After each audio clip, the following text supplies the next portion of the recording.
of the have voter ID in this country. They're very much in favor. It's like 84% of Americans want that. You can't get 84% of Americans to agree on anything, but they believe that there's nothing wrong with having voter ID. So if the Democrats want to stand in the well and fight against something that 84% of Americans want, let them do it. They'll eventually run out of gas, and then we can have a vote, and we don't have to do away with the filibuster. Everybody says, "Oh, Brian, it's time for the filibuster to go." I'm just not among them. I believe the filibuster is what makes the Senate a different than the House of Representatives. And basically, if you do away with the filibuster and you shut down the ability and the protections that are generally afforded the minority in the Senate. Yeah, well, we're not in the minority now, but we probably might be after the midterm elections. It's at least possible. So if you change this rule, it will come back to bite you. And if you think that's not true, ask Harry Reid, the late Harry Reid, if you could, how he feels about changing the rule with regard to judicial nominations. Ended up with a 6-3 conservative high court. It didn't work out well for him at all. So, I think we need to keep the filibuster, but use it. Make people actually stand in the well and do the old-fashioned filibuster, talk till you can't talk anymore, and when they get all talked out, then we'll have a vote. And remember, when we cast that vote, 84% of Americans are saying that they want something like the SAVE Act. They want voter ID in this country. I'll have that fight. I'm happy to have that fight. It is 52 minutes past the hour of 4 o'clock on Super Talk 99.7.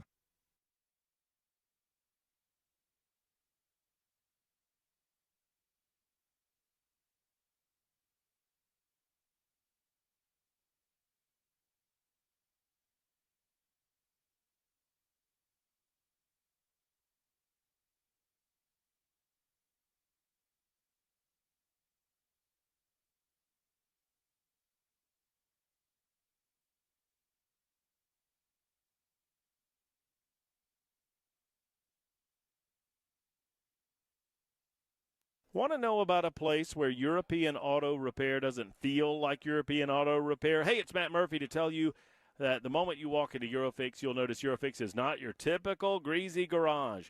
Their waiting rooms are clean, comfortable, and inviting. Their service areas are spotless. Why? Well, because they believe in that level of detail and expertise. Because Eurofix cares about everything, from how you're treated to how your vehicle's treated to what their waiting rooms look like.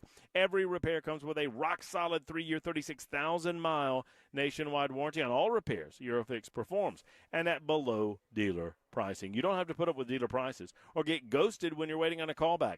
Eurofix fixes everything European, plus a rental car available at every appointment. Locations in Nashville, Franklin, Belmead, Murfreesboro, and Mount Juliet. 844-EUROFIX. Call 844-EUROFIX or visit myEurofix.com.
Winter Storm Fern recovery update. An historic day on Wall Street, and Metro Police say one of their detectives is lucky to be alive. All this and more coming up at 5 on Super Talk 99.7 WTN.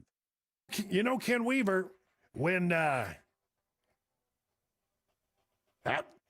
it is, 57 minutes past the hour. I was trying to get Ken Weaver there before he went away. Hey, Ken Weaver, you know, back when we did the morning show. Yes, sir. We had a story that we talked about a lot at the time, and it was, remember these little scooters that would come, remember, and the scooters that we all came to, hate, and then because everybody, they were everywhere, and they were clogging up the streets, and people were getting hurt, and I think finally, I think they're still, I still see the scooters around, but it's not like it was back when they first came on board, right? Remember what chaos we had? Right. It seems like it's settled down since then.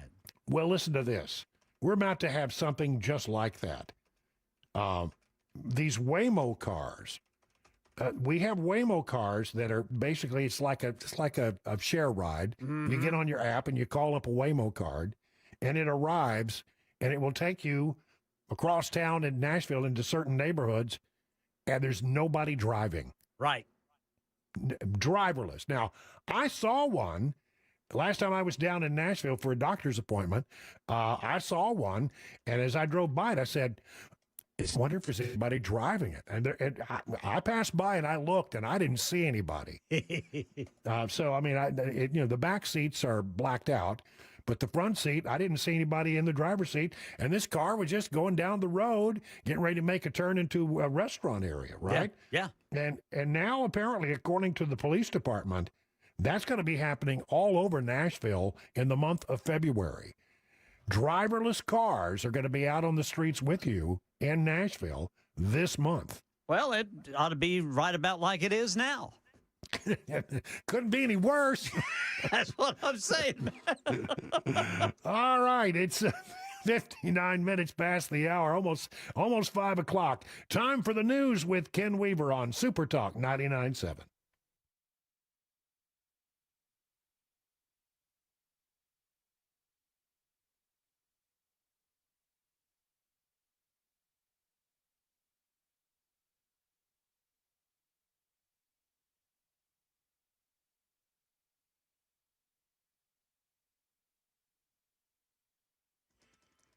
Five o'clock on the dot. I'm Ken Weaver with your top stories. Got the full forecast and traffic coming up in 5 minutes. Winter Storm Fern recovery update. Mayor Freddie O'Connell says 2 disaster relief stations going to open up Monday. This will be where people can go to learn what assistance is available for things like housing, maybe damage repairs, food, whatever it is you might need. They'll be at the Hadley Park Regional Center and Smith Springs Regional Center starting on Monday. Meanwhile, one of NDOT's deputy directors says it's busy removing debris from right-of-ways and fixing potholes. Since Tuesday, we've picked up 24,000 cubic yards of material from the right-of-way. That's a good start on this. It really is. A standard dump truck holds about 12 cubic yards. So kind of give you a visualization of that. That's 2,000 dump trucks we've already removed out of the right-of-way. Now, Mayor Freddie O'Connell says he and Hands On Nashville and at least 100 volunteers are going to be going to neighborhoods tomorrow to help people with some of that debris removal, getting it out to the roads so NDOT can come by and pick it up. You can go to nashville.gov to see all that is available if you need storm recovery assistance. Meanwhile, some Nashville families have launched a petition demanding that NES pay for ice storm damages and the costs associated. It's on change.org for all customers who went longer than 48 hours without power. 99% of the things went bad. Scott Coy says his entire refrigerator had to be cleaned out and restocked after 7 days without power in Sylvan Park. That's on top of needing a plumber to restart their pipes. Very close to about $1,000 just to get this place operational again. These added costs from the winter storm come after spending thousands of dollars for his family of 5 to stay in a hotel. You know, the dollar signs were kind of flying around in my head as I thought, okay, this is not going to be a cheap week. Let's try to minimize it. That was, you know, another level of stress on top of what we were managing with work and with the children being out of school. To help families recover, a group has started this petition demanding NES give them bill credits or some other type of reimbursement. Channel 4's Brendan Tierney says NES hasn't said whether it will consider the proposal, only that restoring service remains a top priority.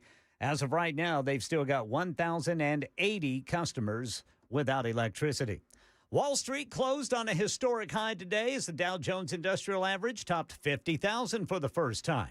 And police in Milton, Georgia, have recovered a body they believe to be Nathan Smith, the 27-year-old son of rapper Lil Jon. Smith, known professionally as DJ Young Slade, had been reported missing on February 3rd after leaving his home under what authorities described as unusual circumstances and possibly in a disoriented state. That's the latest news. Traffic and weather next. I'm Ken Weaver, WTN News.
Berry Hill crash on the right shoulder, 65 northbound at I-440. Over by the airport, 40 eastbound past Donaldson Pike. Belmont area crash on the right shoulder, 65 southbound before Wedgwood. Creve Hall, a crash off-ramp partially blocked, 65 southbound to go eastbound on Harding Place. And in Madison, a crash off-ramp partially blocked, 65 southbound off-ramp to Briley Parkway, Ellington Parkway, exit 90 AB.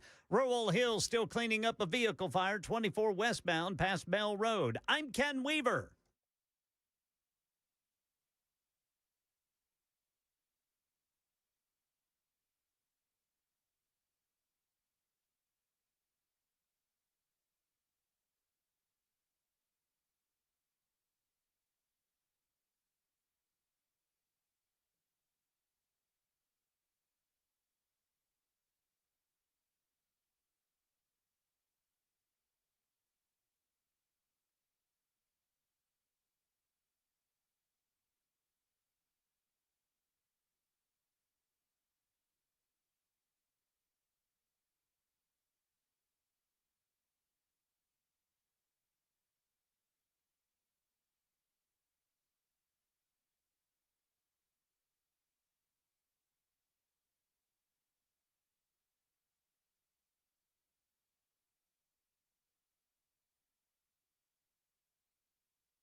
It's 7 minutes past the hour of 5 o'clock on Super Talk 99.7, hour number 3 of the Matt Murphy Show. I'm Brian Wilson filling in for Matt today.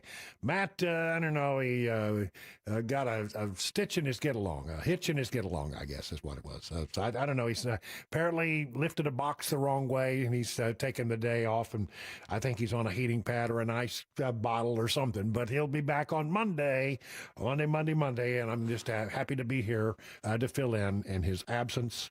As we try to talk about what's going on in the world around you, a lot of stuff happening. We got Super Bowl weekend coming. A lot of people excited about that.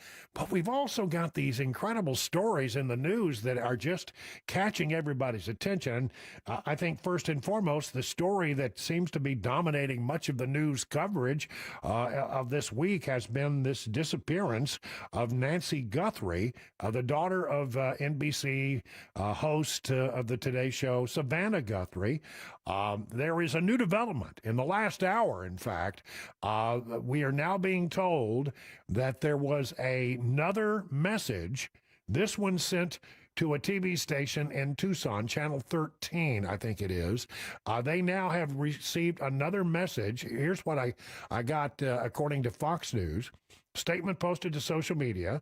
Pima County Sheriff's Department confirmed officials are now investigating a new piece of correspondence regarding the disappearance of Nancy Guthrie. They are aware of a new message. Authorities said investigators are currently working to determine the authenticity of the message. The statement comes nearly 24 hours after the first 5 p.m. deadline passed in an alleged ransom note sent to local news organizations and TMZ earlier this week. We'll talk about that note in just a moment. Additionally, local CBS affiliate News 13 has reportedly received a copy of the message. The outlet said the 13 News was one of the 3 local stations that received a ransom note earlier in the week.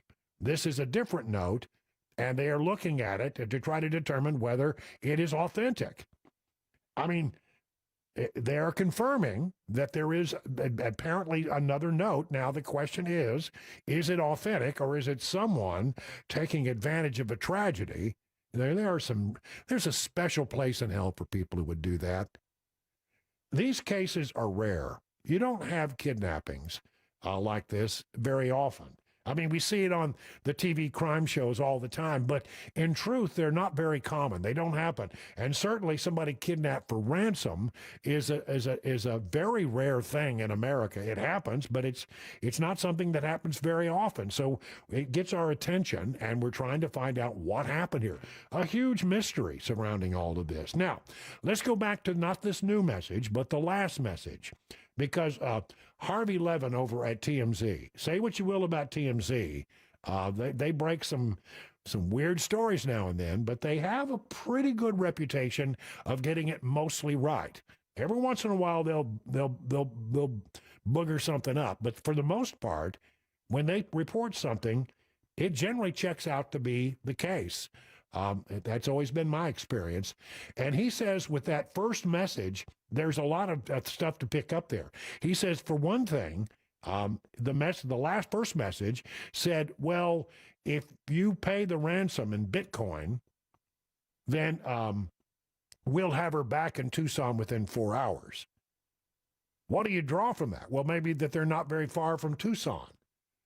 You know, if you draw, let's say 4 hours driving at 60 miles an hour is what, 20, my math is always something, I think that's 260 miles, right? You draw a 240 mile radius around Tucson, and you know, it goes all the way from West Texas to California to Colorado, all the way down into Mexico. So it's a big area where they could be. But it's not the entire United States. Probably they're not flying, because that would raise somebody's attention level. If they do have her, and if indeed these notes are authentic, she's within 4 hours of Tucson. And they say, pay the ransom and we'll bring her back to Tucson, but it'll take us 4 hours. Here's Harvey Levin talking about that and other stuff that he has come to believe as a result of the message that they got. Now, that's a big area for sure, but it is not the full United States. It's not the world. At least it's a defined area. And again, if the letter is legitimate, then it would seem, based on the amount of time maximum it would take to bring her back to Tucson, it's this area that I would think authorities are most interested in. The letter, you know, people have been asking, does it seem like it's written by just a crazy person? And the answer is no. This letter was very well constructed. It had structure. It had a beginning, middle, and end. It was well done. I mean, if you took this letter to an English teacher and said, give me notes on structure, on grammar, you probably would get no notes back. It's done by somebody, I believe, who is educated and really spent time. This was not something that took 5 minutes to write. This was a well-constructed letter. Final thing I want to say, and now this is opinion, that it is interesting to me that we got this ransom letter, but also the other two media outlets that got the ransom letters were both located in Tucson. They were television stations in Tucson.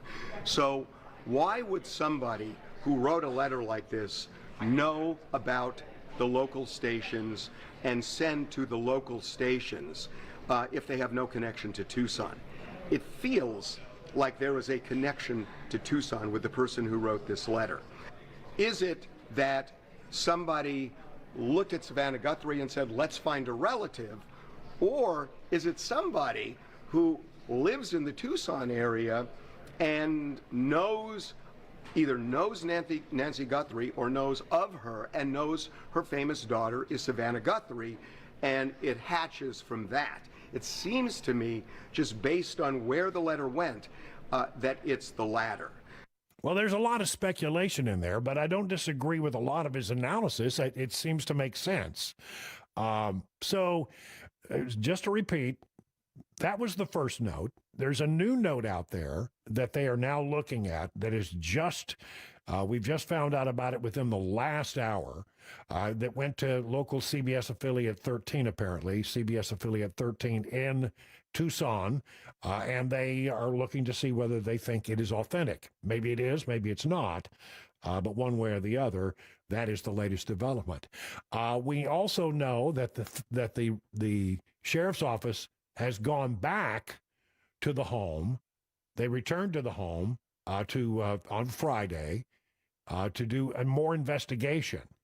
They've moved the media out a lot further back than they were. And the FBI agents were spotted a short time later. You know, the FBI is assisting the sheriff's department there in Pima County to investigate this matter, but the FBI is not in charge of the organization. But they have just, you know, really, when you talk about top flight investigative techniques and top of the cream of the crop, you know, experts in all of these areas. Tracking down cell phones, doing DNA research, all of that kind of stuff. Really, you want the FBI on your side. You want them as a partner in a case like this. This is a very different kind of case, and it's going to take a lot to crack it. And, you know, it's not like a sheriff's department in Arizona gets a case like this very often. This at least the FBI has some experience in this regard. And I think that's a good thing. The president of the United States has basically said, any federal resource that you need, it is at your disposal, and has reached out to the Guthrie family to talk about that. Cameron Guthrie put out a statement. You saw that gut-wrenching statement from the family, you know, where Savannah and the sister spoke mostly. Well, now the brother has come out to make another statement. Cameron Guthrie, I'm speaking for the Guthrie family. Whoever is out there holding our mother, we want to hear from you. We haven't heard anything directly. We need you to reach out, and we need a way to communicate with you so we can move forward. But first, we have to know that you have our mom. We want to talk to you, and we are waiting for contact. Well, you know, anybody can throw out a ransom note. It may have nothing to do with it, just trying to take advantage of the situation. But if you give them proof of life, then they can move forward. So maybe there's something in this new note that we've just learned about it in the last hour that will give experts, a new insight, a way to communicate. Maybe this thing can come to resolution. We certainly hope for a good outcome here. What we know about the timeline is very interesting. That yesterday they released a timeline, and let's just go through it because it's facts are hard to come by in this particular case, but these are facts because they can go back and verify this for myriad ways. Nancy Guthrie was returned to her home after a family dinner at 9:48. The garage door opens. At 9:50, it closes. Now, that sort of makes sense. If you're dropping off an elderly person who has some mobility issues, you would open up the garage. You'd probably go through the garage rather than the front door. And then it would take a couple of minutes to make that happen, to get her settled, and then to go outside, close the door, and leave. We only know that a family member, we haven't really been told who that family member was, that it was a family member who took Nancy Guthrie back home last Sunday. So the garage door closes at 9:50. Nothing else that we know of happens at the house until we get to 1:47 a.m. Monday morning. This is when the doorbell disconnected. They had a Wi-Fi camera doorbell, and it disconnected, completely gone, and quit working at 1:47 a.m. Then at 2:12 a.m., software detected someone on the property. I don't know. I have, security cameras that will do that. But apparently in this particular case, she did not have the subscription, and there is no video to go along with it, but there is an alert that suggests that there was a person spotted outside the home at 2:12 a.m. Then at 2:28, we have another event. That is the pacemaker that Nancy Guthrie had inside her chest, connected to an app on her phone by Bluetooth. And the pacemaker disconnected from the phone at 2:28 a.m., which means that there was some separation. That's probably when Nancy Guthrie left the house, because once you separate yourself from the cell phone, then you know that there is physical distance between the phone and the person. So that's probably when she was taken out. We know that the blood on the front porch was, there was a DNA check, and it was indeed her blood. Not a lot of it, but enough there to be concerning, for sure. No doubt about it. You've seen the pictures. So that's where we are at the moment on this whole thing. There's one little story here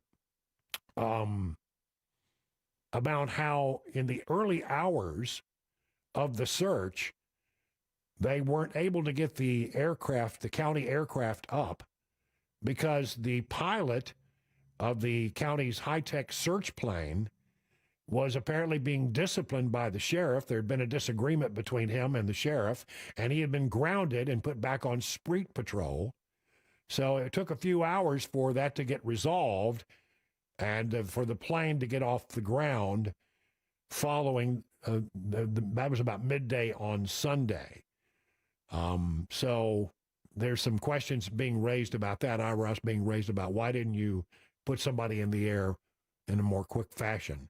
They have apparently an airplane, but it wasn't put up until midday on, I guess it was Sunday. So there we have it. That's what I know. That's the very latest on all of this. We'll continue to keep you apprised of it. Look, it's entirely possible that none of these ransom notes are authentic. I mean, there are people out there who are just evil, who would want to take advantage of this really tragic situation and put the family through even more pain and suffering. We don't know if they're authentic or not, but it's the only thing we got going right now. We know that some were not authentic, and one of the people who wrote an inauthentic note has been arrested and will be charged with very serious crimes. You cannot do that. And it seems to me that we just, it's one of the more unusual cases that I've ever seen. We just really don't know what we don't know here. Maybe they're holding on to more information than they're sharing with the general public. That's understandable. That is necessary. But based on what we know, maybe these ransom notes are real, or maybe they're inauthentic. We just can't tell with the information that we have. 22 minutes now past the hour of 5 o'clock on Super Talk 99.7.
Winter Storm Fern recovery effort update and a new message on Nancy Guthrie. We've got the very latest on that coming up at 5:30 on Super Talk 99.7 WTN.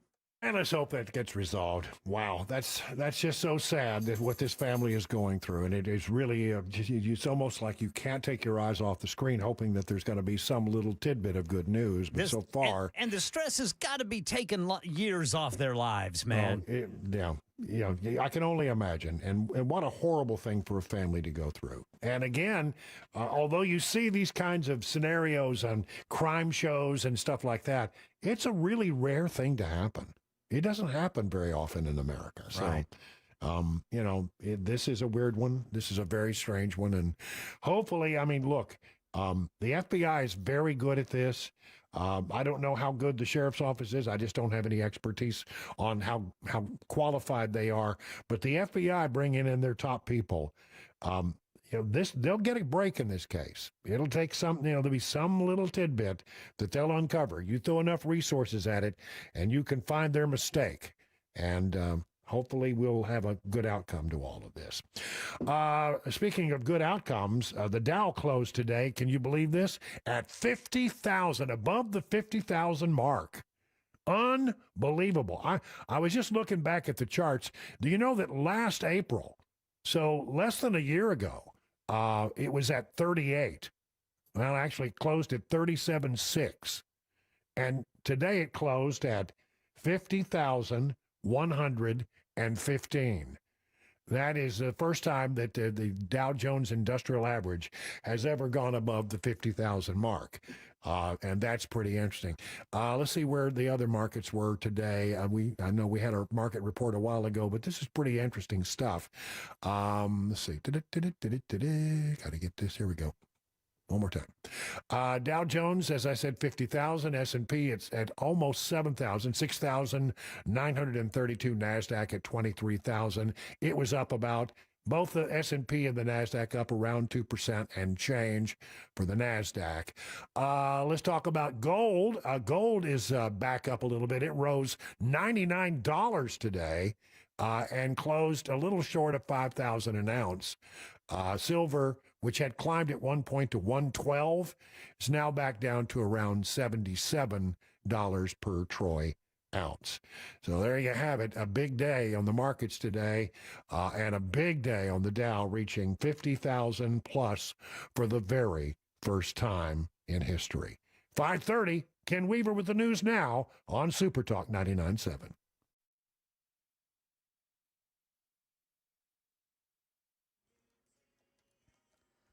I'm Ken Weaver with your top stories. Got the full forecast and traffic in 5 minutes. Lots of people in Nashville needing assistance with winter storm recovery. Mayor Freddie O'Connell announcing the Restore Nashville campaign includes $750,000 from the American Rescue Act and then another $250,000 from the Nashville Predators. And Metro Action Commission Executive Director Jamaica Bias says, in the first hour alone, we received more than 130 applications, and on its second day, we are already at 800 applications. This shows just how great the need is. The program will remain open for 1 week, and we encourage eligible residents to apply as soon as possible. Yeah, full details on who is eligible and how to apply at nashville.gov. And some Nashville homeowners say the ice storm left them with thousands of dollars in unexpected expenses. One Sylvan Park family lost all their food. They spent 7 nights in a hotel while waiting for electricity, then returned and had to repair their busted pipes. 99% of the things went bad. Very close to about $1,000 just to get this place operational again. That's Steve Coy speaking to Channel 4. A Change.org petition is urging NES to offer automatic bill credits for extended outages through though NES has not announced any reimbursement plans. The FBI and the Pima County Sheriff's Department say they're aware of a new message on Nancy Guthrie, the mother of Today Show host Savannah Guthrie, who's been missing since last weekend. Police believe she was abducted from her home. Authorities haven't said what's in the message, but sources tell ABC News a note was sent to a local media outlet. ABC's Alex Stone says right after news of that note hit, The police started moving the media staged outside Nancy Guthrie's home in Tucson further back. We know that there is that activity outside of the home right now. Our own reporters are being moved back because of the police activity. And our sources are telling us that, yeah, a new letter has been received, or a note by a local news outlet in Tucson, and that that authorities are taking it seriously. That's the latest news. Traffic and weather next. I'm Ken Weaver, WTN News.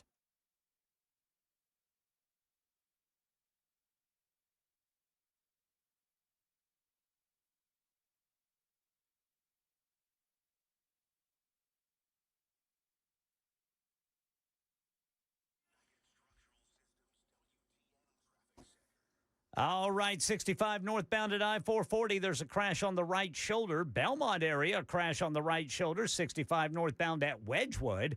At B&A, Briley Parkway, south of Airways Boulevard. Another in the Belmont area. Actually, that's the same one. 65 southbound before Wedgwood.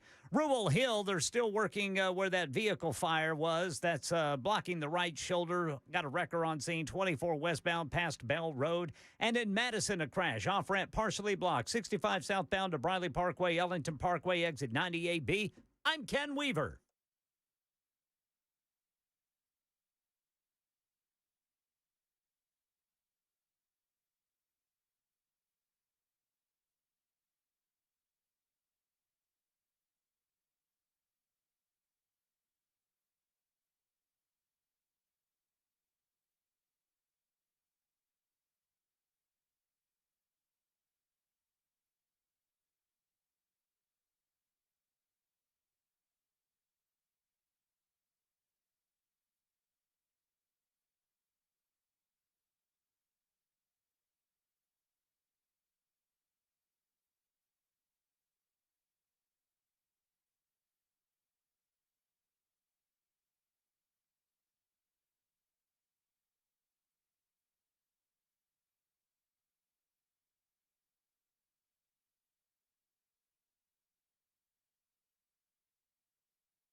Hello, folks. Matt Murphy. Accurate Mortgage is your go-to shop for all things home mortgages. Friends, I use them. I talk about them. They're great at what they do. Accurate Mortgage understands that interest rates have been up over the last several years, but they're going down, thankfully, because of an improving economy. We're hearing mortgage rates are finally coming down a bit recently, but you know what else has gone up? Interest rates on credit cards and whatnot. You need a trusted local advisor from Accurate Mortgage to help guide you through this craziness that is the market for your home purchase or your home refinance. Whatever you might be doing, they're going to be the go-to place. And let me tell you something, personalized service, you're not just a number, you're a name. They are a part of the community, and they encourage you not to lose the savings in your wallet to the interest rate in your head. That's a way of saying now's the time to strike as home prices are going down and interest rates are going down as well. Accurate Mortgage. Visit them today, AccurateMTG.com. Whether it's a home purchase, a cash-out refi to renovate your current home, or to pay off high-interest credit card debt, AccurateMTG.com. Accurate Mortgage, NMLS 129944. Rates and terms subject to change. Equal housing lender.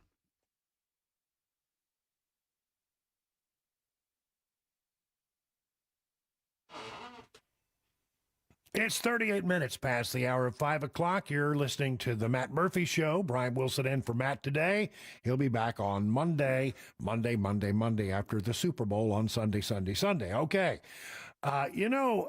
We've all had a taste. I think we've gotten a good sense of what can happen when your grid fails you.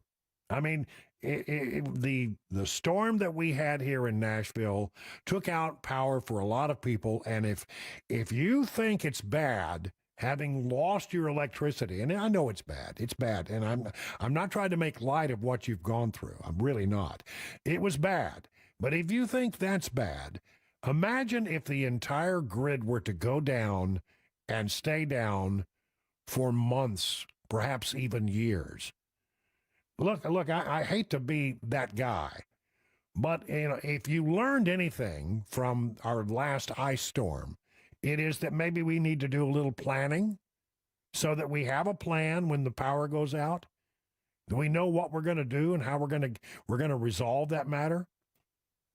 Because there is a scenario under which our entire grid could completely melt down, and it's not as if this hasn't happened before. Have you ever heard tell of the Carrington event? It's back in September of 1895. That's how far back you have to go. In this country, of course, we didn't have telephone lines. We didn't have an electrical grid. But what we did have were telegraph lines all over the country. And there was a solar event in a period of solar storms hit the United States to the point where they actually saw the aurora borealis in the tropics.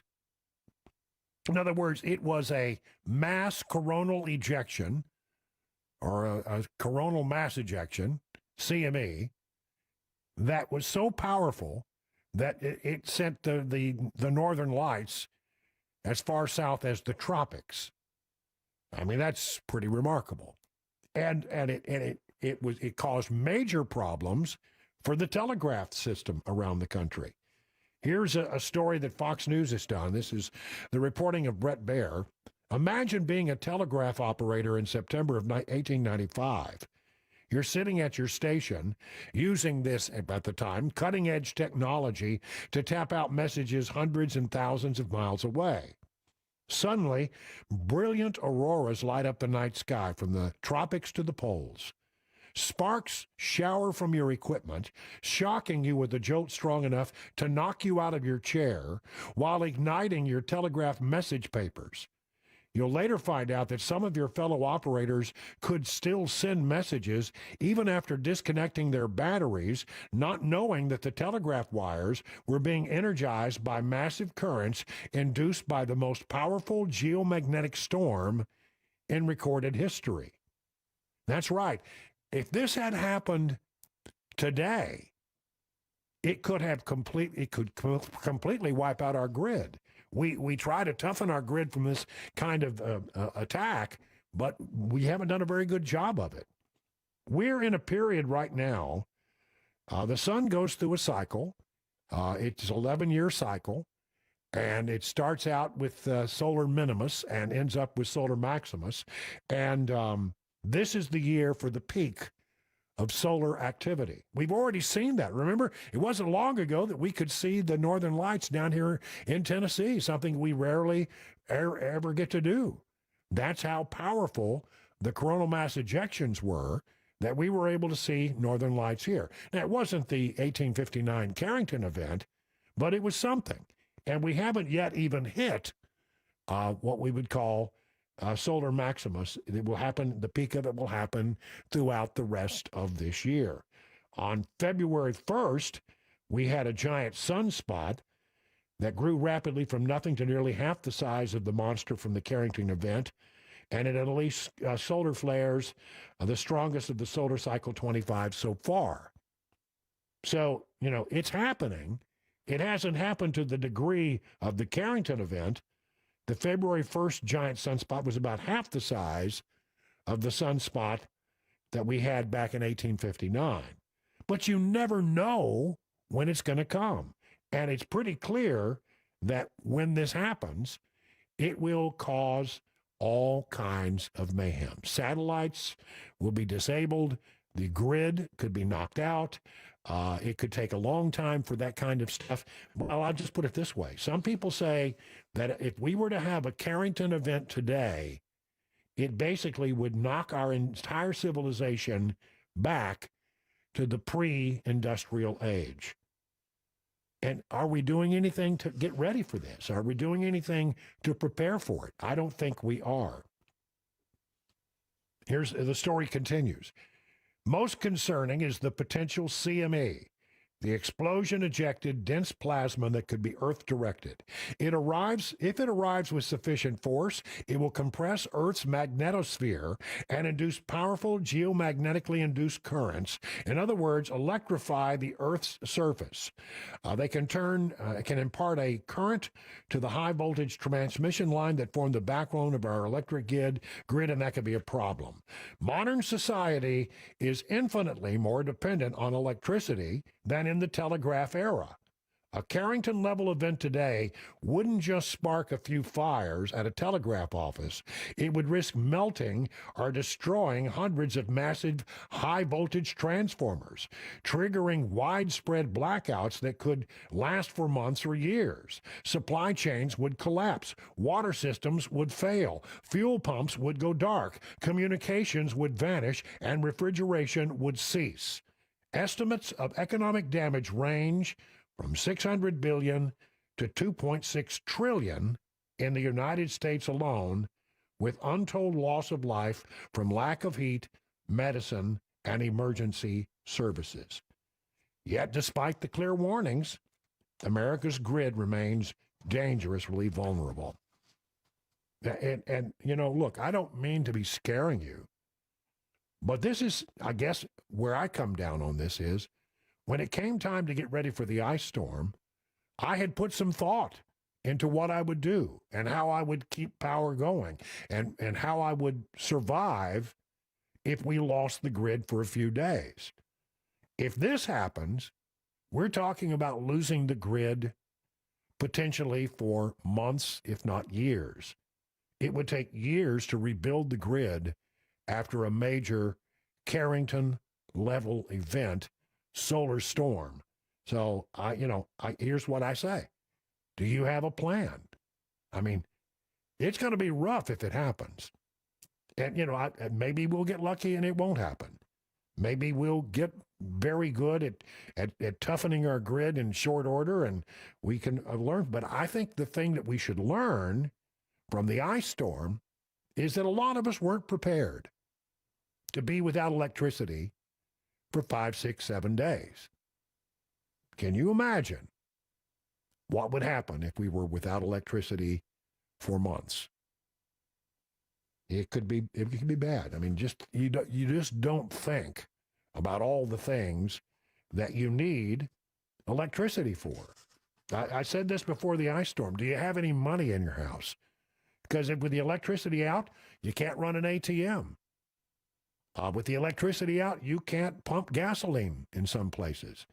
So, I mean, ours was very isolated and, you could drive to places where you could get those kinds of things. But remember how difficult it was this week without electricity And I want you to stop and think at the end of all this, what did we learn? Did we learn that we're prepared? Look, I'm a little bit of a prepper. I'll be the first to tell you. I think it's a good idea to think about these things and to have a plan. You know, they say that if you were to have an electromagnetic pulse weapon that was exploded over the atmosphere above our nation, it would take out not only the grid, but it would take out maybe computer chips, and every car in America right now, built in the last few years, has computer chips in it.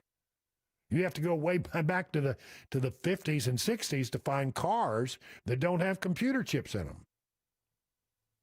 You know, so imagine that.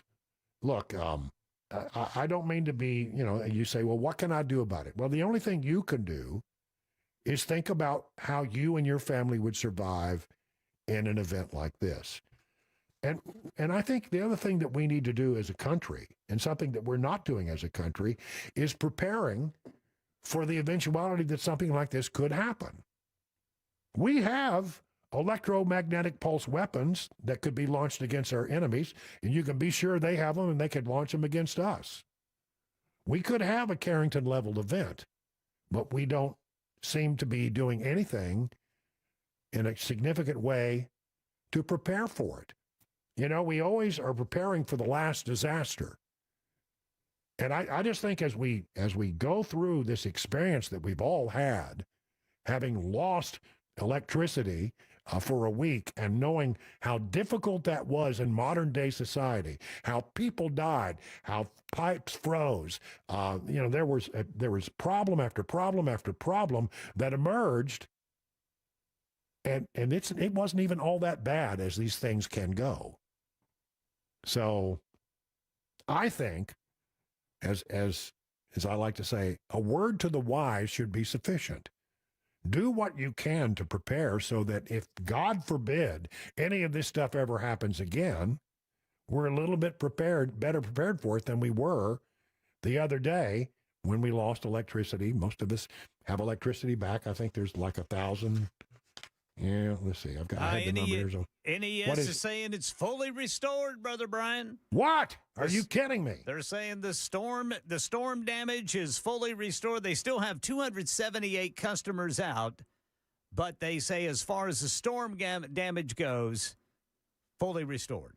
Wow. Well, that's good news, but it was tough, wasn't it? Yeah. It was ugly. Yes, sir. And I just think, you know, I keep coming back to it. We're not ready for those kinds of things in America today. We've gotten too soft. We've gotten too comfortable with knowing that you turn the switch and the light's going to be there. I think this was a moment where we all should stop and say, maybe we should learn a thing or two about preparing for these kinds of events so that we aren't caught with our pants down like we were for this one. Yeah, this is one of those situations where less is definitely not more. Yeah, I agree with you. Well, it's 50 minutes now past the hour of 5 o'clock on Super Talk 99.7 WTN.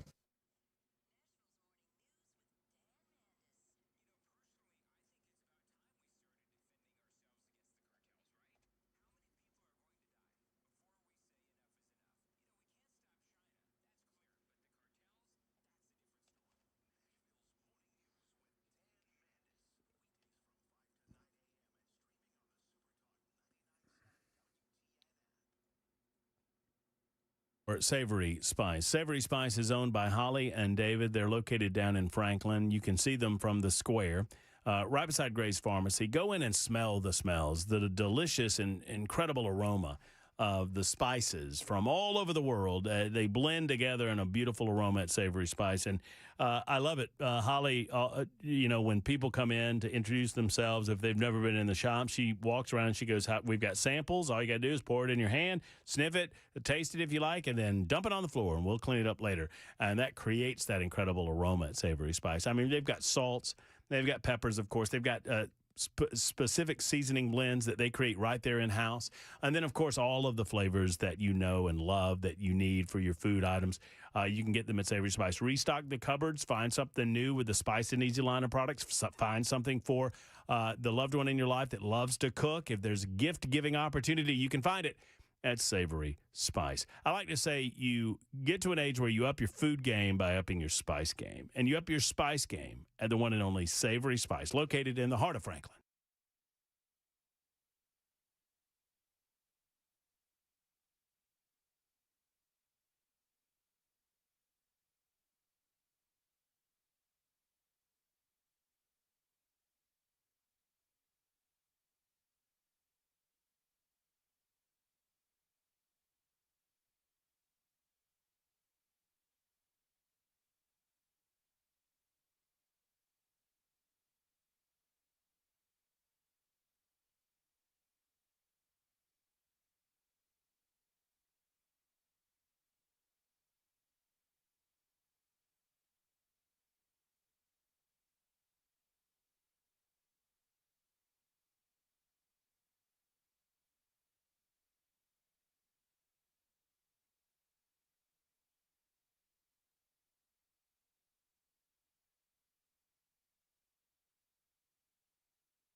A new message on Nancy Guthrie. And here in Middle Tennessee, Nashville Electric Service says it has achieved a full restoration of power. These stories and more at 6 on Super Talk 99.7 WTN. So I'm just trying to add this up. How many days was it, Ken Weaver? I mean, it was the 24th, right? Was when this all started. Yeah. And let's see. So that's 25th is 1, 2, 3, 4, 5, 6, 13. 7, 8, 9, 10, 11, 12, 13 days. Yeah. Well, your math is better than mine. You did that so quickly. 13 days. 230,000 people out. And it took them 13 days to get, the vast majority of them back. There's a smattering of people who aren't. But they say 99.9% right restored. Yeah, let's see. I think there are 278 outages still remain. But And you know what that could be? That could be people who didn't have the wiring done at the house. Sure. So they couldn't hook up the electricity, because you're responsible for that. Right. Boy, I'm telling you, it's been a rough 13 days. It has, 13 days. But they're saying, they say they got it. The resilience of our community and the tireless dedication of our crews and those who came into Nashville to assist have brought us to this moment, says Teresa Broyle-Aplin, NEA's president and CEO. We know being without power is more than an inconvenience. It's a hardship. I want to thank our customers for their patience and our line workers who braved the conditions to ensure every single home is back. I don't think she survives this, Ken. Do you? I have no idea, Brian. I point to this, aside from all of the emotion over this, Councilmember Courtney Johnston, she was asked that by Brother Murphy the other day, and she said, in her opinion, the fact that the public has lost confidence in NES leadership is reason for her to go. So that alone may do it. But, just who knows? I mean, Mayor O'Connell is giving this commission, 6 months to figure out what went wrong. I'm not a big fan on the Blue Ribbon Commission. Yeah, the Blue Ribbon Commission, So who knows, man? Who knows? I mean, the first thing you do when people are mad in politics is you set up a Blue Ribbon Commission. You've covered a lot of those, haven't you? I've covered more than my share of them. And you know what happens? Nothing ever happens. Right. They come up with some report, and they say, well, we'll take this under advisement, and then nothing gets done. Yeah. It's just a way to kick the can down the road. And I'm not a big fan of the concept. It's the standard play when people are pissed off. And there are a lot of people pissed off right now. Oh, yes, sir. All right. Well, time for the news with Ken Weaver at 6 o'clock. Another hour to go here on the Matt Murphy Show. Brian Wilson filling in today on Super Talk 99.7 WTN.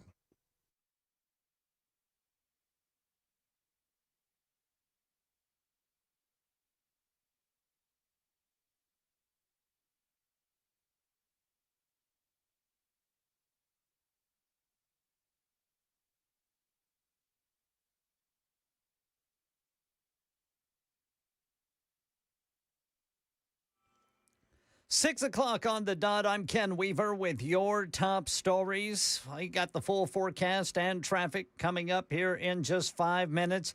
Got some breaking news on the recovery from Winter Storm Fern. First, President Trump has just announced that he has approved a full major disaster declaration for Tennessee, as requested by Governor Bill Lee, for the winter storm recovery and restoration efforts. He says he has approved $60.6 million for the great state of Tennessee in this effort. Meanwhile, you've got Nashville Electric Service, which released a press release saying it has achieved full restoration of power following that storm. NES says 99.9% of customers are now back online after outages once peaked at 230,000. As of this evening, only around 350 customers were still without electricity. The utility says crews from multiple states worked long shifts to complete massive repairs, including nearly 800 broken poles. So a lot of Nashvillians are in need of help to recover. And Mayor Freddie O'Connell today announced the Restore Nashville campaign is going to roll out 2 centralized locations where people can go starting on Monday. These assistance centers will have food resources, health resources, staff to connect individuals with social services, and hands-on Nashville. There will be 2 centers, the Hadley Regional Center and Smith Springs Regional Center. Meanwhile, recovery costs adding up, from spoiled groceries to burst pipes. Steve Coy of Sylvan Park telling Channel 4. You know, the dollar signs were kind of flying around in my head as I thought, okay, this is not going to be a cheap week. Let's try to minimize it. That was, another level of stress on top of what we were managing with work and with the children being out of school. Yeah, he says he and his family spent about 6 days in a hotel. A community petition at change.org is demanding NES provide tiered credits for customers who lost power longer than 48 hours. Channel 4 says NES officials have not responded to those demands. They said crews were at the time were still focused on full restoration. Well, the FBI and the Pima County Sheriff's Department say they're aware of a new message on Nancy Guthrie, the mother of Today Show host Savannah Guthrie, who police believe was abducted from her home on Sunday. Authorities haven't said what's in this new message, but sources tell ABC News a note was sent to a local media outlet. ABC's Alex Stone says right after news of that note hit, the police started moving the media staged outside Nancy Guthrie's home in Tucson further back. They are now that authorities are taking it seriously, that this is seen as something that could be moving this forward at this point. They have been needing a proof of life. They have been needing a break in this case. We don't know if that's what this is. It's not clear at this point what the note says, what they are going back to the home right now to look for, but quite a bit of activity right now. That is the latest news. Traffic and weather next. I'm Ken Weaver, WTN News.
All right, got a couple of issues on 65, both north and southbound in the Belmont area. Northbound got a crash on the right shoulder there. That is blocking the right shoulder, Wedgwood Avenue.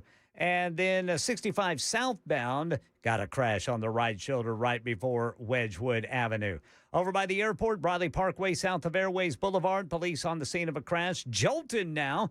Police say there's a crash 24 westbound at Whites Creek Pike. And then again by the airport, off-ramp is partially blocked, 40 westbound to exit 216A. I'm Ken Weaver.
Hey, it's Brian Wilson in for Matt Murphy today at 7 minutes past the hour of 6 o'clock on Super Talk 99.7. Matt will be back on Monday. Take a day off because I think he lifted a box. He got a little hitch in his get-along. That's the way I'm going to put it. A hitch in his giddy-up. Yeah, that's right. His get along ain't getting along, but he'll be all right. He'll be back on Monday, and I got the word early today, and happy to step in and help out any way that I can for my good buddy Matt Murphy. Boy, I can't wait to see his new place down there. I hear it's really something. Seen the pictures, but haven't actually been down there yet. So when he gets all settled, we're going to go down there, and I'm going to show up on his porch and make me a sandwich. Just show up and say, I'm here for a sandwich. Yeah. And whenever E offers to do it, you're going to say no. I want you, Murphy. That's right, Murphy. You make the sandwich. That's right. And probably knowing Murphy, it'll just be a PBJ. That's all I'll get. One way or the other, I'm looking forward to seeing his place. We got breaking news. I mean, in the last hour, we have learned that in the Nancy Guthrie case, they have gotten another message, another ransom note. It went to a local television station there in Tucson, and they say they're aware of it and they're trying to determine if it's authentic. It's hard to know if it's authentic. You got to look at the information and try to track it down and see if there's anything in there that gives you the sense of authenticity. The family has been asking for proof of life, and it's not clear at all whether or not that happened in this latest message. So that's happening. Right now, Fox News has its drone up over her house there in Tucson, and the FBI and investigators seem to be back at that house yet again, checking something else out. That's not unusual. I was actually surprised when they shut the thing down and walked away for a couple of days. I didn't understand that at all. That's just not the way that I would have expected to have been done. But they're back there now, and that maybe what they're trying to do is check the information that came in the note against the physical evidence there at the house. One way or the other, tragic thing. We don't know if any of these messages are accurate or authentic. We just don't know. So there's a whole lot more about this that we don't know than we do know. One can only assume and hope that the police and the FBI have more information than they are sharing, because right now there is just a dearth of information, not much there. The other big news is, for those of us here in Nashville, NES now says they fixed it. That, well, there's a couple of hundred people, but 99.9% of the power is back. And it would seem that the smattering that left probably are those people who are waiting to get work done at their home so they can be reconnected.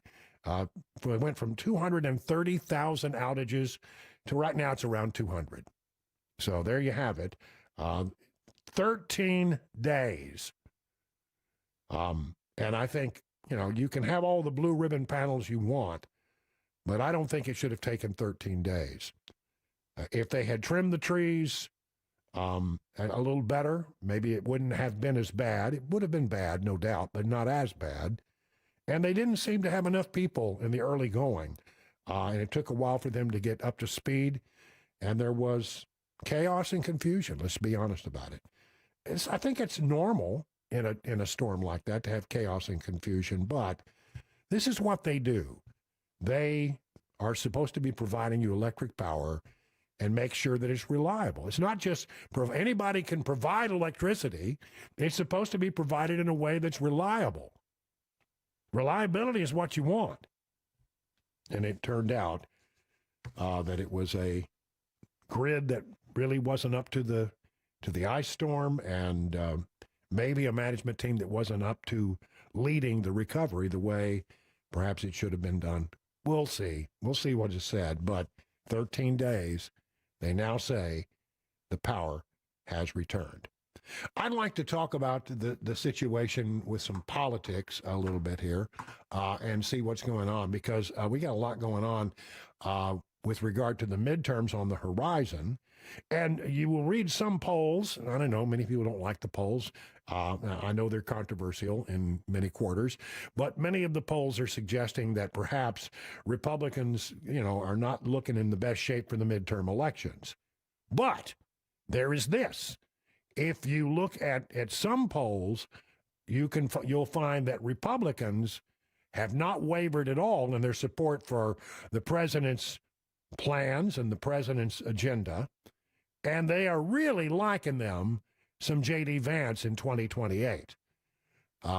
Here are some numbers from CNN's number cruncher, Harry Enton. It is as powerful as it has ever been, because I want you to take a look here. GOP who view MAGA favorably. 2 years ago, when Donald Trump was running for term number 2, it was 74%. Today, look at this. It's 78% of Republicans who view the Make America Great Again movement favorably. So we're talking about something that, in my opinion, will very much be able to outlast Donald Trump. Trump is in term number 2. He can't run for a term number 3, but the bottom line is this. What he brought into the GOP looks like it's going to last long beyond. Obviously, J.D. Vance, the Vice President of the United States, at this point looks like a favorite for the Republican nomination come 2028. And one of the reasons why he looks like a favorite is because the Republican base loves J.D. Vance. What are we talking about here? Someone who really represents the Make America Great Again movement. This is somebody a year ago, his favorable rating among Republicans, 81%. Latest Marquette University Law School poll, look at this.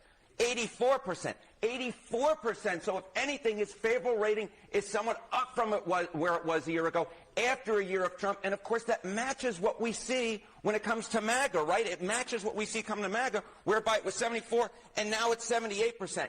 If anything, MAGA's grip on the GOP, and it seems like the next in line to be the next standard bearer of MAGA, both of them, their favorable ratings are actually up. I mean, 84% of Republicans say they like J.D. Vance. That's remarkable. It's hard to find Republicans in agreement on anything to that degree, but they like them some J.D. Vance. And then you got Kamala Harris, who apparently is the standard bearer of the Democrat Party. If you ask people who they like, Democrats, you ask them who they like as their nominee in 2028, and of course it's very early. Kamala, she has the name ID, and she leads the pack, not by the same degree that J.D. Vance leads the pack, but she leads the pack. Today, she held an announcement. Apparently there's a thing called Kamala HQ. It's a website where you can keep up on all things Kamala. They've changed the name from HQ to headquarters, but of course HQ means headquarters. I don't understand all that. Here's Kamala. So Kamala HQ is turning into headquarters, and it's where you can go online to get basically the latest of what's going on, and also to meet and revisit with some of our great courageous leaders, be they elected leaders, community leaders, civic leaders, faith leaders, young leaders. I'm really excited about it. So stay engaged, and I'll see you out there. All right. So it was apparently they called it Headquarters 6-7. You know, that's the thing that the kids all say. 6-7. I don't understand it. I don't think they understand it. But they, you know, in an attempt to be cool, she posted as Headquarters 6-7, and there was such mockery. People were mocking them and say, oh, look at this, trying to bring on, you know, the teenage vote and all that kind of stuff. And so they immediately, because of the backlash, changed it to Headquarters 2-8 or 6-8. I don't know what that means. Reference to 1968, not a good year for Democrats, actually. You go back and study the convention of 1968. So I don't know what this is all about. But once again, not the kind of level of support for Kamala among Democrats that you see with J.D. Vance and Republicans. So there is that. And let's talk a little bit about the Trump administration agenda with regard to immigration. If you think that we're pulling out 700 people in Minnesota, and that means we're not serious about enforcing immigration laws, then you don't know Tom Homan. I have overseen more interior enforcement deportations than any man since the Eisenhower administration. President Trump made a promise of mass deportation. I made a promise of mass deportation, and it's happening, and it's continuing happening for the next 3 years. We're not slowing down. As President Trump has said, worse first. But if you're in the country legally, you're not off the table. But as far as Mayor Frey and Governor Walz, now it's time to do your job. You know, I said we're not going to do any further drawdowns if the hate, the rhetoric, and the attacks on ICE, the impediment and interference doesn't cease. This is on you now. So you say you care about public safety. You say you believe ICE has a duty to do. You all say you agree with removing criminals. Now's the time to take some action.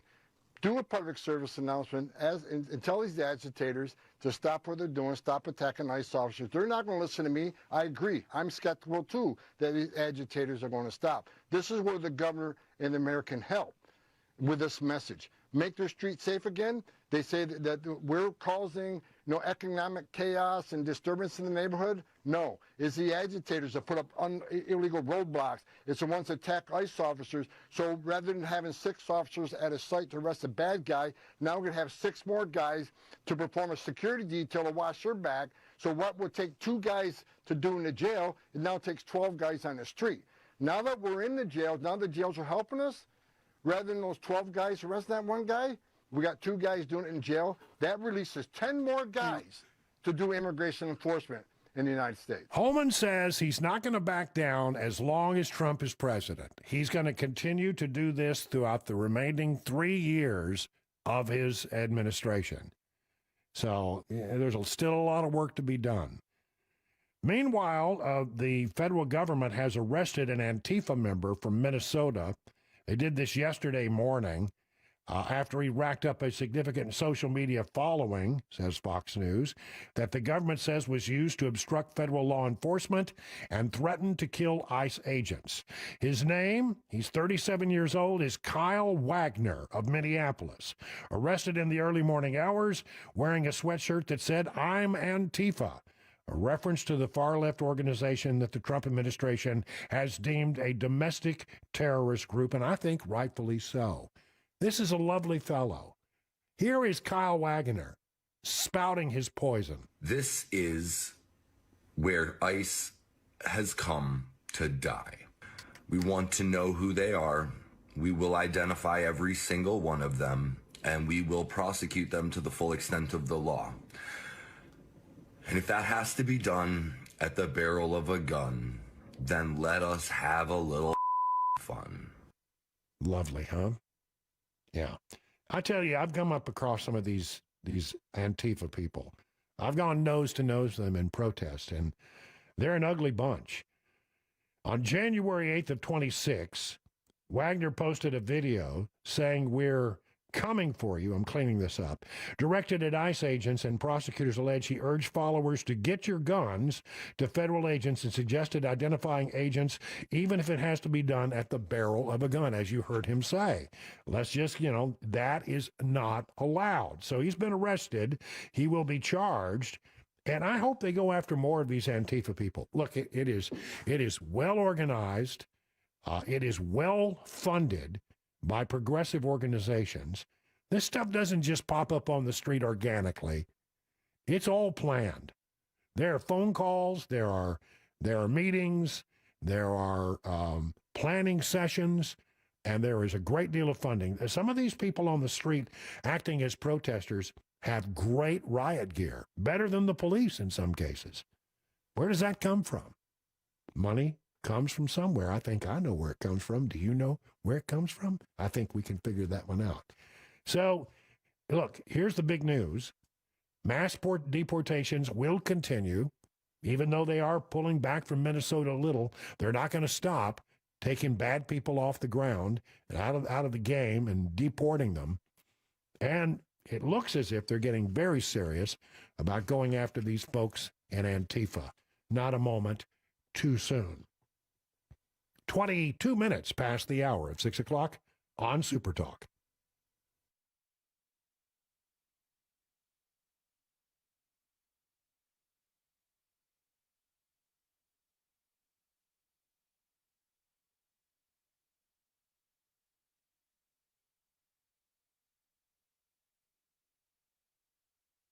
Glock Store was out of power last week. I mean, they can control a lot. They control prices. They control the incredible selection of Glocks.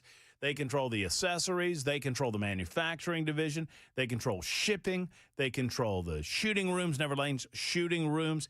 But they don't control the power, and they were off last week. Well, thankfully, they're back on, at least in the showroom space. So you have an ability to get out and handle, at least, the Gen 6 Glocks. I know they have them in the rental department, but new shipments coming in soon. You need to pre-order so you can get your free magazine from the Glock store. When you pre-order your new Gen 6 Glock, all you have to do is mention my name, and you'll get a free mag when you pick it up. It's my friends at the Glock store, all powered up and ready for business on the retail side of things. Last I talked to Dan and the team, they did not have power in the shooting rooms, but they did have power everywhere else. So hopefully they're back up and running at full steam at the Glock store. Much like you, they're a part of the neighborhood. They are your friends. They are your neighbors. They experience the same, NES power failures that you did, but they're back up and running. Oh, by the way, they have incredible deals that include a new Glock G2 or GTL2 weapon light for less than $155, a 43X magazine for under $19, and the Savior Specialist range bags and the limited edition Desert Night and Tiger Stripe. They're in stock and on sale. Much, much more. Go by and see them at the Glock store, minutes away from the airport and worth the drive from anywhere.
How do you keep your important valuables safe and secure from theft or fire? My simple answer is Nashville Safe House. No better way to secure your valuables than to purchase a quality safe from Nashville Safe House.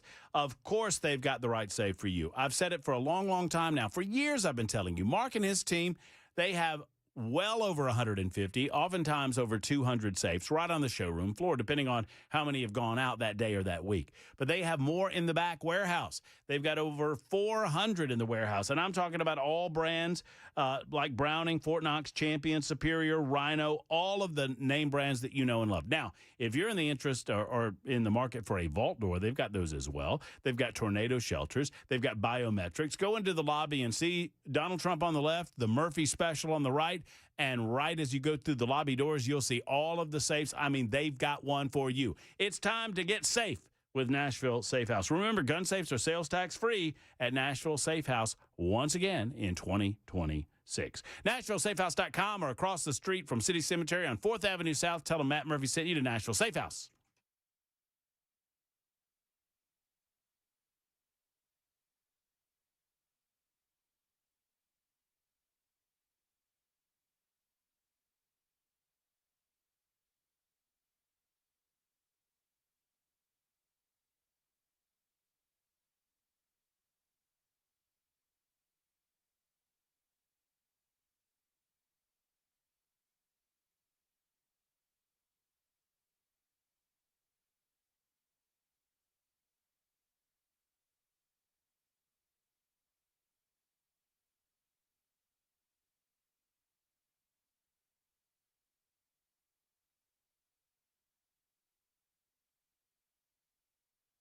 All right, thank you, Ken Weaver.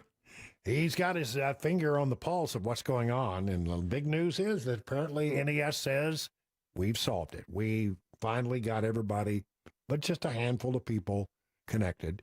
99.9%, they say, recovered from the storm, and it only took them 13 days. Hey, listen, this weekend, of course, is a Super Bowl Sunday weekend. And if you ever thought about going to the Super Bowl, maybe this will change your mind. Listen to this story from CBSNews.com. In recent years, there have been some lower price tickets to the game. When they say lower price, it doesn't sound lower price to me. Big game tickets can average between $4,000 and $6,000 a piece. And that, according to Ticketmaster, the official ticketing partner to the NFL. If you add the cost of flights and lodging, this can go up to 5 digits. This could be like 10 grand or more. Wow. There are apparently some low-priced face value tickets, but those are reserved for the National Football League, which distributes the tickets to all 32 teams. Those tickets go to players, team front office officials, and on occasion, season ticket holders. The Seahawks and the Patriots each get about 12,450 tickets. So that's 25,000 tickets right there. To get a ticket, most fans will have to turn to a secondary marketplace. You ready for this? Get you an idea of how much it would cost you. As of February 5th, the lowest price for a single seat on StubHub was $4,447. It's probably way up in the nosebleeds. The highest one was something like $30,000. The most expensive seat for the Super Bowl was $30,751, according to StubHub. The seats were behind the Seattle's bench in prime viewing territory. Prime seats on StubHub even higher on Thursday, with the top ticket behind the Seahawks bench, $40,530. Well, man, that's really something. That's a lot of money to go see a football game. But, and you know what? I don't know about you, but I think you see more of it on TV anyway. If you had any ideas of going, get ready to pony up some serious dough for all of that. And at 6:30, it's time for the news with Ken Weaver.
Are you tired of health insurance that feels like a mathematics examination? Do you feel like there's nothing you can do about these surging prices? The premiums are going up, friends. Deductibles are going up to match. You can do something. You do have power. Call Shane Ring in Cover Nash. He can assist you. It's not too late. You don't have to play by Washington's rules. Shane Ring can shop all health insurance on the marketplace today. He can find something right for you. As a matter of fact, let me give you an example. They have a program. It's a nationwide PPO that has a $250 deductible attached to it, flat copays after the deductible, outpatient surgery for just a $250 copay, hospital stays, only a $1,000 copay, and that's it. These types of plans are available to you. They are possible with Cover Nash. Call Shane Ring today and sit down with him. He's located right in Brentwood. He can help. If you're self-employed, uninsured, or just tired of paying too much, it's time to get with Shane and his team at Cover Nash. It is possible to get better health insurance coverage for a lower price with Cover Nash. Real health coverage on your terms, not on the terms of the government. 615-465-0023, 465-0023, or covernash.com.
It's 38 minutes past the hour of 6 o'clock on Super Talk 99.7. Brian Wilson in the chair, on the air for the ailing Matt Murphy. He's just a little, I think he pulled a muscle or something while he's moving boxes. I hope I'm not telling stories out of school, but I don't think that's a secret. I probably just violated some HIPAA rule or something. I don't know. But one way or the other, happy to be in here today. He'll be back on Monday, and hopefully we'll be healed up and ready to go. Let's see. A lot of stuff going on. Let me just bring you up to date on the big breaking news. There was a new message that has reached news organizations in Tucson regarding Nancy Guthrie's disappearance. Not clear at all whether or not it is legitimate. We don't know. They're looking at it. They say they're aware of it. They are trying to find out about its authenticity. And apparently, shortly after the word came out that there was another message, there was a flurry of activity at the home of Nancy Guthrie, and FBI was seen looking through a lot of the cacti that are behind the house. It's right out on the edge of the desert, and so there is a lot of vegetation and cactus and southwestern kind of plant life that you would see in that part of the world, and they were out there beating through the cacti. Not clear what they were looking for, but that was the activity. Was it related to the note? We don't know. They've got to keep some of this stuff secret. I get all that. I understand it all. It's important so they can try to find out if there's anything authentic about these messages. We don't know. We have no idea. But at least there is some movement out there in that particular case as they continue to try to find Nancy Guthrie, who has vanished. The timeline they gave us yesterday is really interesting. 9:48, she returned home after a family dinner. 9:50, the garage door closed. That doesn't seem unusual.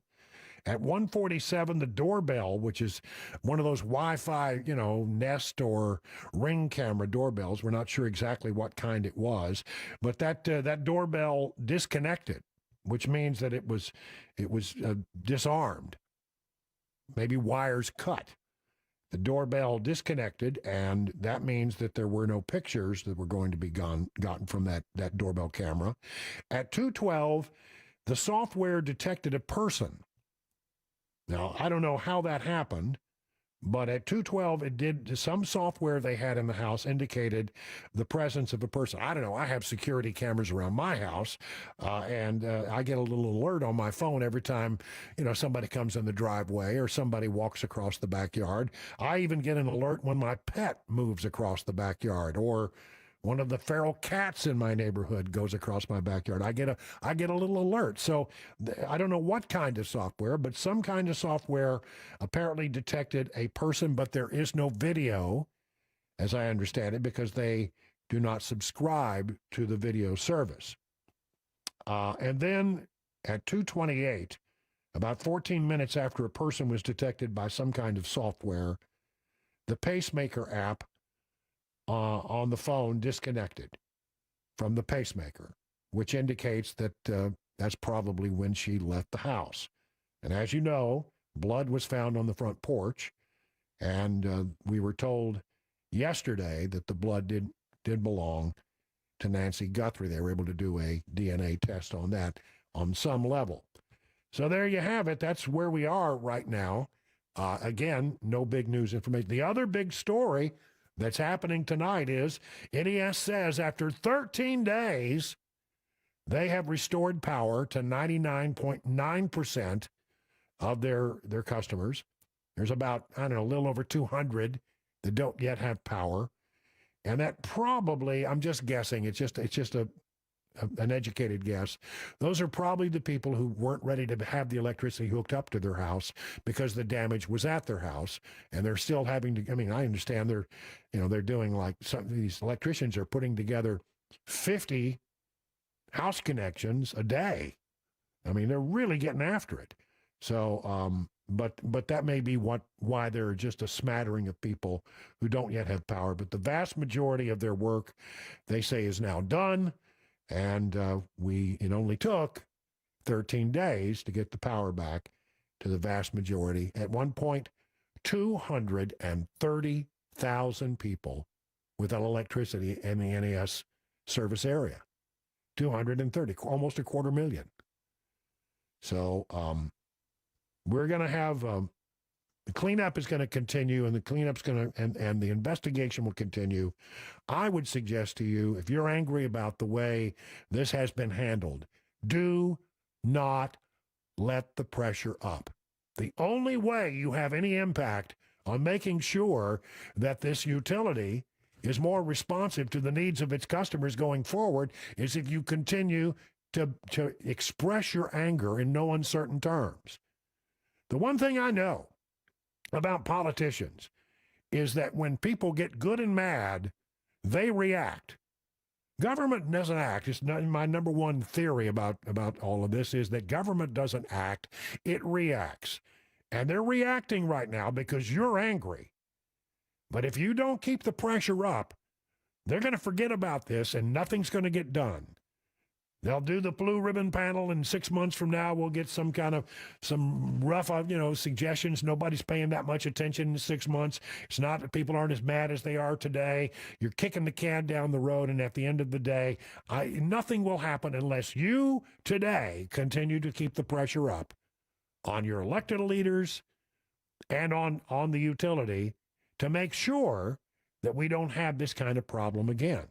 You can't avoid it at all. I mean, you just I'll be honest with you, there's no way to avoid it completely, but they certainly could have done a better job of getting the power up once the power went out, and they certainly could have done a better job, it's beginning to look, if you look at the documents, of trimming the trees so that maybe a few of these power lines would not have gone down because the trees weren't in a position to take out the power lines.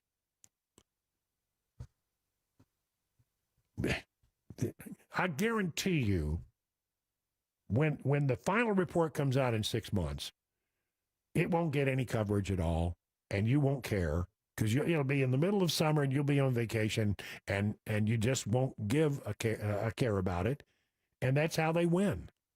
You've got to keep pressure on. I don't trust the 6-month investigation by a blue ribbon panel. I've seen a lot of blue ribbon panels, and it's basically just a gimmick that the politicians use to kick the can down the road. Oh, we're doing something. We're doing a blue ribbon panel. But nothing ever happens. Nothing ever happens. They come back with something and, people say, duly noted, and that's it. Yes, we've taken a look at their recommendations. We'll try to do something about all that. They won't do a thing. I'm right. I'm right. Members of Congress, this story just came out a short time ago. The Justice Department has now said that it will let members of Congress review the unredacted copies of the more than 3 million documents related to Jeffrey Epstein that have been publicly released, this according to a letter obtained by Axios. Democrats have argued the DOJ is skirting its statutory requirements under the Epstein Transparency Act by withholding millions of documents and heavily redacting some of the files they did release. House Judiciary Committee ranking member Jamie Raskin sent a letter to the DOJ last week requesting a review of the complete unredacted Epstein files, and apparently that will happen. House members and senators will be given access to unredacted copies of the files starting on February 9th. Assistant Attorney General Patrick Davis wrote in a letter to members of Congress. The documents will be available on computers and reading rooms at the Department of Justice building in Washington from 9 to 6 Monday through Friday, Davis continued. Members must give at least 24 hours notice and cannot bring in electronic devices, though they are permitted to take notes. The review is in keeping with the Department of Justice commitment to maximum transparency regarding our compliance with the Epstein Files Transparency Act. We are confident that this review will further demonstrate the department's good faith work to appropriately process an enormous volume of documents in a very short period of time. I've been in situations as a reporter where they do the document dump, where they come in and they say, well, we've got 10,000 documents I've never done 3 million, but I have been in situations where the documents are made available to reporters to go through on very short notice, and you have to go in and you can't take any cameras in, but you can make notes and you can look through a bunch of stuff. I've done that. It's hard. Can you imagine trying to find where the juicy stuff is in 3 million documents? So anyway, members of Congress will have access to unredacted Epstein files. This, according to the Department of Justice. Where I am on the Epstein things, was he a creep? Yes. Should people who were abusing young girls somehow find some kind of prosecution? I believe that they should. I don't know, however, that we're ever going to be completely satisfied that we're getting the entire story, the whole truth, and nothing but the truth. I just think that no matter how many documents they put out, as long as some of them are redacted, and some of them, you know, we keep saying, well, looks like we thought we had them all the other day. Then they said, oh, no, wait, there's 3 million more. How many are there truly? Have we got them all? I mean, I just think there's enough doubt out there that I don't think that some people will ever be satisfied that the Epstein files have been produced in the way that we all think they should be. But apparently now members of Congress will be able to see at least the unredacted parts of all of this. There's a story that does not reflect well on Donald Trump that's out there, and I just want to mention it to you because you're going to hear a lot about it. On his Truth Social account, he released a meme, a video. It looked like to me, what I saw of it was AI-generated video of key politicians who are taking the form of animals, their faces on animal bodies. It's sort of a stupid little thing as far as I'm concerned. But the part that got Donald Trump, and he posted it on his Truth Social account, the thing that got him a little flack was that the Obamas were displayed as monkeys. Near the end of the clip, an apparent AI-generated image briefly appeared showing the faces of Barack and Michelle Obama superimposed onto the bodies of monkeys. The post drew swift condemnation, including rare and direct criticism from some Republicans like Senator Tim Scott, who said it was the most racist thing he had seen, and the president should remove it. Representative Mike Lawyer of New York, a vulnerable Republican, also called for the post to be deleted and urged Trump to apologize. The matter was taken down, and that was that. We haven't talked much about 2012 and the Benghazi attack in quite some time, but today they made a major arrest. The U.S. government has apprehended, according to the Epoch Times, a key suspect in the September 12, 2012 attack on the U.S. diplomatic outpost in Benghazi, Libya. This according to Attorney General Pam Bondi today. Speaking to reporters, Bondi identified the arrested suspect as Zubair al-Bakush and said the FBI apprehended Bakush but did not specify where he was found. The individual was apprehended and transferred overnight, in custody this morning at an airfield, and that's all that FBI Director Kash Patel would say about how he came to be in U.S. custody. We'll call it 52 minutes past the hour of 6 o'clock on Super Talk 99.7 WTN.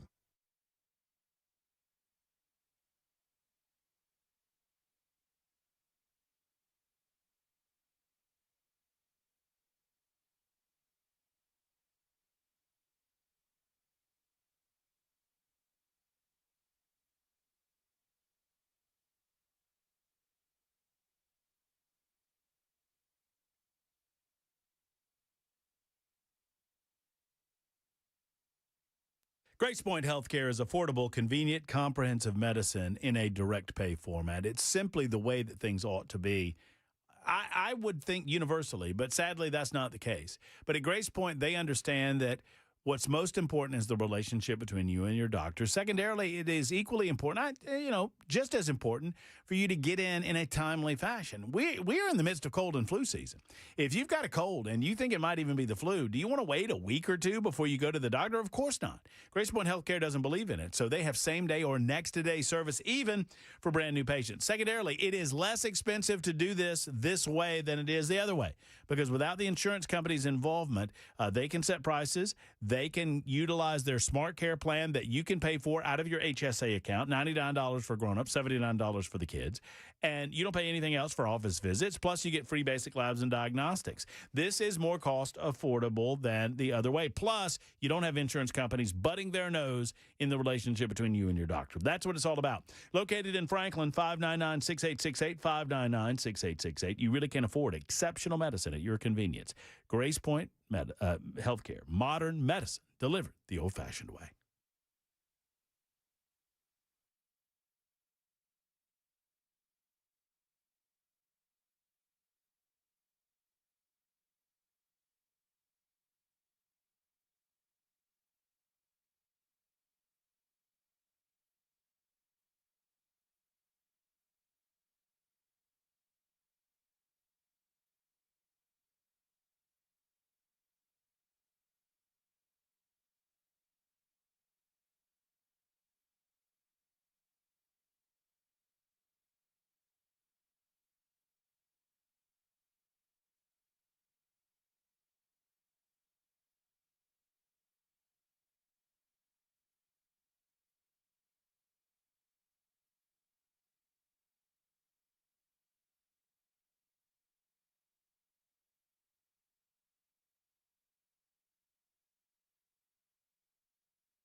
Hey, this is Pastor Al, and join us on Super Talk 99.7, Sunday evenings from 7 to 8. We're going to look at the news from a biblical perspective.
So much for letting me be in here today in Matt's absence. Like I say, he'll be back on Monday. We expect he'll be back in his rightful place, full of vim and vigor after a nice, restful weekend. Before I go, in the little time that I have left before we hit the news at the top of the hour, I just want to make mention of the fact that an appellate court in the state of Tennessee has ruled that all of the documents regarding to the Covenant shooting should now be released to reporters. This has been the subject of a big fight, but an appeals court has said that they must be released. The folks who took this case forward to the appellate court included former Hamilton County Sheriff James Hammond, Tennessee Firearms Association, Star News Digital Media, Tennessee Star editor Michael Patrick Leahy, and State Senator Todd Gardenhire, a Republican of Chattanooga. These documents were very much held back because the police said, well, we're in the middle of another investigation. The families of the Covenant of the church and the Covenant school had fought against it. We were told that we needed to have laws that were passed to make these kinds of things more difficult. But it was very difficult to try to figure out what you're fighting against when you don't have access to the information that police had.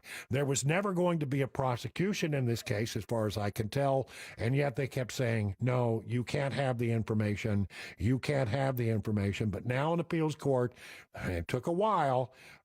After all, this was nearly 3 years after the shooting over at Covenant School, but they have decided that those documents must be released. That's it for me. Thank you so much for being with us here on this Friday, February 6th. The news is next at the top of the hour.